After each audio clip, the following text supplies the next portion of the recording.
ही video तुम्ही नक्कीच पाहिली असेल। 2020 मध्ये जग जेव्हा लॉकडाऊन मध्ये होते तेव्हा या डान्सिंग कॉफिंग बिअररचा व्हिडिओ सोशल मीडियावर प्रचंड व्हायरल झाला।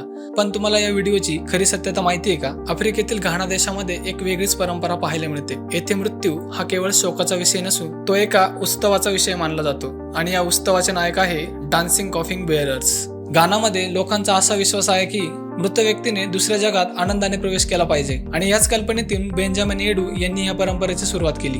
हे लोक प्रेत केवळ खांद्यावर घेऊन जात नाही तर ढोल ताशांच्या तालावर नाचत फिरत आणि कसरती करत मृतांना निरोप देतात। त्यांच्या मते दुःख व्यक्त करण्यापेक्षा त्या व्यक्तीने जगलेल्या आयुष्याचा आनंद साजरा करणं जास्त महत्वाचं आहे। 2020 मध्ये जेव्हा जग लॉकडाऊन मध्ये होते तेव्हा या डान्सिंग कॉफिंग बिअररचा व्हिडिओ सोशल मीडियावर प्रचंड व्हायरल झाला। कॉफिन डान्स मीम म्हणून ओळखला जाणाऱ्या या व्हिडिओने संपूर्ण जगाला हसवले आणि विचार करायला लावले। जरी ते व्हिडिओ गंमत म्हणून वापरले गेले असले तरी त्यामागे एक खोल आणि सन्मानाची संस्कृती दडलेली आहे। आज हे कलाकार जगभर प्रसिद्ध आहे आणि त्यांनी मृत्यूकडे पाहण्याचा दृष्टिकोन बदलला आहे। मृत्यू हे शेवटचे सत्य असले तरी निरोप सन्मानाने आणि आनंदाने का नसावा आणि हेच घानातील लोकांच्या संस्कृतीचं वैशिष्ट्य आहे। तर तुम्ही जेव्हा हा व्हिडिओ बघितला तेव्हा तुम्हाला काय वाटलं होतं आम्हाला कमेंटमध्ये नक्की सांगा आणि अशाच भन्नाट गोष्टी मराठीतून जाणून घेण्यासाठी आमच्या चॅनलला सबस्क्राईब आणि फॉलो करायला विसरू नका।